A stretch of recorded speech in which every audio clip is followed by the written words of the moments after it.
Good morning. I want to take you back to a moment in my life when I was successful. On paper, good job, good salary, great title. I had everything I thought I was supposed to chase, but something felt off. I remember waking up one morning, looking in the mirror, and asking myself a simple but life-altering question. Why do I do what I do? That was it. Not a what do I want next, not a do I get a promotion, but why? And the moment I asked it, everything began to change. We spend so much of our lives following instructions, some spoken, most implied. From the moment we're old enough to walk, we're handed an invisible checklist. Do well in school. Get into a good college. Choose a respectable career. Work hard. Buy a house. Climb the ladder. And while there's nothing inherently wrong with any of those steps, the danger lies in how easily they become the only lens through which we measure success. The truth is, most people don't live their lives with intention. They live by accident. They react instead of reflect. They choose based on expectation, not alignment. And the irony is that we often don't realize this until we've achieved the very things we were told would make us happy. We wake up one day and wonder why we feel empty, even though we've ticked every box.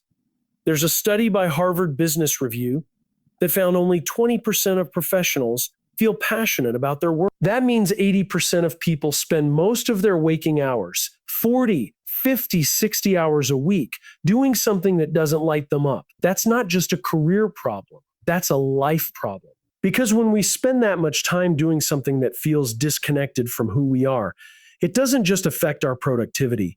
It affects our energy, our relationships, our health, our sense of purpose. It erodes us slowly from the inside out. And the reason so many people find themselves in that place isn't because they made bad choices. It's because they never paused long enough to ask a better question.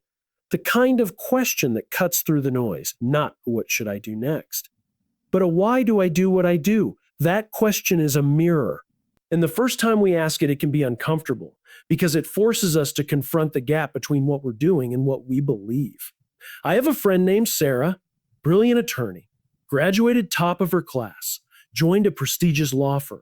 From the outside, she was living the dream. But over time, the long hours, the high-stakes cases, the constant pressure, it all began to wear on her. She became distant, cynical, exhausted. One afternoon, while preparing for yet another case she didn't care about, she just stopped. She looked around her office, the stacks of legal files, the silent hum of fluorescent lights, and she asked herself, why am I doing this? And she couldn't come up with a good answer, not one that felt honest. That question unraveled everything for her. In the best way. She realized she hadn't gone into law because she loved it. She'd done it because it was the safe, impressive path, the one her parents celebrated, the one that looked good on paper, but it didn't belong to her. And for the first time, she gave herself permission to imagine something different. Within a year, she left the firm and began working in public education advocacy, an area where her skills could serve a purpose that actually mattered to her. Today, she's not just successful, she's alive, energized, fulfilled. And the only thing that changed was the clarity that came from asking a better question. When we start living with intention, everything changes. We begin making choices that align with who we are, not who we were told to be. We stop chasing success as a finish line and start experiencing meaning as a way of life. And sometimes all it takes to make that shift is the courage to pause and ask why. There's something powerful that happens when we understand why we do what we do, not just what we're doing or how we're doing it, but the deeper reason beneath it all. Without that reason, without that purpose, even the most impressive work can feel meaningless. We end up going through the motions, checking boxes, answering emails, attending meetings, but it doesn't connect. It doesn't fulfill. We're busy, but we're not alive. But when we know our why, the entire experience of work and life begins to shift. It's not that the tasks suddenly change, it's that the way we relate to those tasks changes. They stop being chores and start becoming contributions. What once felt like obligation starts to feel like opportunity. The work doesn't just get done, it begins to matter. There's a story I've always loved. It's about two stonemasons in the 1600s. A traveler walks by and asks the first man what he's doing. The man wipes the sweat from his brow and replies, I'm cutting stones. He goes on about how hard the work is, how long the hours are, how sore his back feels by the end of the day. Then the traveler turns to the second man doing the exact same job and asks him the same question. What are you doing? And the man looks up, smiles, and says, I'm building a cathedral. Same job, same tools, same heat. The only difference is the mindset. One man sees a task. The other sees a purpose. This isn't just a story meant to inspire. It's a truth we see every day. When people feel connected to something bigger than the job in front of them, they work differently. They show up differently. They're more creative, more resilient, more committed, not because someone told them to be, but because they want to be. They're not just showing up to get paid. They're showing up to build something that matters. There's research that backs this up. A Deloitte study found that organizations with a strong sense of purpose are more productive, have lower turnover, and earn greater customer loyalty. But here's what's even more important than the statistics. People in those organizations are happier. They're healthier. They feel like they're part of something meaningful because people don't want to be part of a machine. They want to be part of a mission. Think about your own life. Think about the times when you felt most engaged, most alive, most fulfilled. Chances are it wasn't because the work was easy, because the work was easy. It probably wasn't even because you were the best at it. It was because it meant something. It aligned with who you are. It made a difference. And that's what purpose does. It gives context, it gives clarity, it gives energy. The what and the how may keep us moving, but it's the why that keeps us going. The people who achieve extraordinary things rarely do so because they're the smartest or most talented. They do it because they're deeply connected to why they do it. They've anchored their efforts in something bigger than themselves, and that gives their actions meaning, even in the mundane. So whether you're leading a team, raising a family, starting a company, or simply trying to make sense of your day-to-day life, start with that one essential question. Why? When you get clear on that, everything else, the how and the what falls into place, not just more effectively, but more powerfully, more meaningfully, more humanly. The funny thing about purpose is that we tend to look for it in the wrong places. We search for it in our achievements, in the titles we've earned, in the applause we receive. We convince ourselves that if we keep succeeding, if we just climb a little higher, the reason we're doing it will eventually reveal itself. But it doesn't. Because purpose doesn't usually come from what went right. It comes from what went wrong. It comes from the pain we lived through, not the praise we received. The question of why do I do what I do isn't answered by looking at our resumes. It's answered by looking at our memories, the ones we don't often talk about, the ones that left a mark, the ones that made us feel something so deeply we couldn't shake it. That's where it lives. That's where purpose starts. When I was 12, my father came home early from work. I remember the look on his face. Tired, hollow, not angry, just defeated. After 22 years of loyal service, he had been let go. No warning, no appreciation, no explanation, just a meeting, a signature, and a goodbye. I didn't fully understand the details at the time, but I understood what I saw in him. He had given everything to that company, and in the end, he was treated like he didn't matter. That day planted something in me. I didn't say it out loud. I didn't even know what to call it. But I made a silent promise to myself. No one should ever feel that way. No one should ever feel like they gave their best and were still treated as disposable. That belief stayed with me, even when I didn't realize it. And over time, it became my compass. It shaped what I paid attention to. It guided the kinds of people I wanted to work with and the kind of work I wanted to do. That pain, watching someone I loved be made to feel invisible, became the foundation of my purpose. Not in a loud or dramatic way, but in a quiet, steady way that kept pulling me toward the work I do today. Helping people find meaning in what they do. Helping leaders build organizations that see people as human beings, not just as resources. Helping teams remember that behind every job title is a person who matters. What I've learned since then is that I'm not alone. I've met hundreds of people, executives, entrepreneurs, artists, teachers, who discovered their why not in their highlight reels, but in the moments they thought would break them. A woman who lost her brother to addiction and now runs a nonprofit helping families heal. A man who grew up without a father and now mentors young boys so they never have to feel the same void. They know what it feels like to hurt, and they've turned that hurt into fuel. That's what purpose does. It transforms pain into service. It takes our most human experiences and turns them into a force for good. The moments that shaped you most were probably the ones you didn't choose. The moments that hurt, that confused you, that forced you to see the world differently. Those moments are not signs of weakness. They are clues. Clues to your deepest values. Clues to what matters most to you. Clues to what matters most to you. Clues to your why. If you're looking for your purpose, don't just look at what you've accomplished. Look at what you've survived. Look at what broke your heart. Look at what you swore you'd never let happen again. That's where your why has been waiting. Not in the spotlight, but in the shadows. Not in your trophies, but in your scars. There's this myth we've all bought into.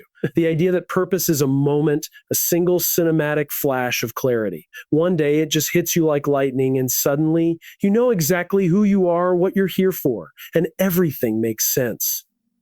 But the truth is, it rarely works that way. Purpose isn't an epiphany. It's not a headline. It's not something you stumble on once and then carry with you fully formed forever. Purpose is a practice. It's something you return to again and again. It evolves as you do. Finding your why is more like building a relationship than solving a problem. It's not about figuring it out and moving on. It's about staying connected to it, especially when things get busy, when life gets comfortable, or when you're faced with choices that pull you in opposite directions. It's in those quiet moments of distraction and routine where purpose starts to fade if we don't keep it alive. We assume that because we once felt it, it will always be there. But anything we stop nurturing eventually drifts. There have been times in my own life when I thought I had it all figured out. I had clarity, direction, momentum. I felt aligned with what mattered most to me. But then the noise of everyday life crept in. Deadlines, expectations, opportunities that looked good on paper but didn't sit right in my gut. And I didn't notice it at first, but I started saying yes to things that weren't really aligned with my purpose. They were just convenient or impressive or profitable. And it's subtle. That's the tricky part. You can be successful and still be drifting. You can be productive and still be off course. Indents. That's why you have to keep coming back to the question, why do I do what I do? Not once. Not just when things fall apart, but regularly, intentionally, like brushing your teeth or checking your calendar. It's a discipline, a ritual, a way of making sure that your actions are still connected to your values. And it's especially important to ask when everything seems fine, because that's when complacency feels safest. When things are working, we stop questioning. We stop reflecting. We settle into the rhythm, and without even realizing it, we drift from purpose to pattern. I've spoken with people who are deeply fulfilled in their lives and careers, and without exception, every single one of them revisits their purpose often.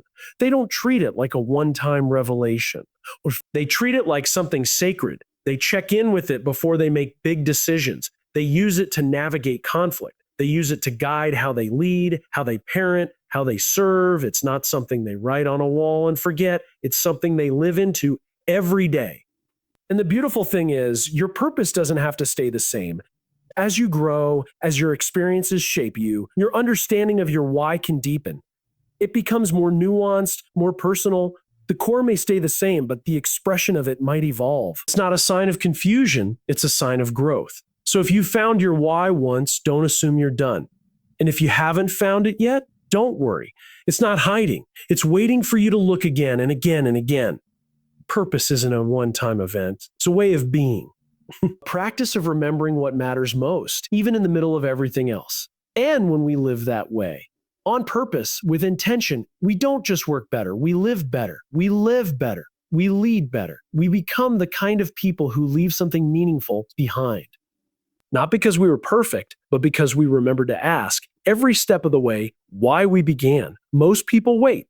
They wait until something breaks, until the job they thought they wanted becomes unbearable, until the relationship that looked perfect on the outside feels empty on the inside, until burnout creeps in slowly and steals the joy they didn't even know they'd lost. And only then, when the pressure becomes too much to ignore, Do they start to question the path they're on? Only then do they pause long enough to ask themselves something simple, but deeply uncomfortable. Why am I doing this? But what if you didn't wait for that moment? What if you didn't need things to fall apart before choosing to live with intention? Live with intention. What if you ask that question now, while everything still looks okay? Because okay isn't the same as fulfilled. Fine isn't the same as free. A life that works on the outside can still feel hollow on the inside.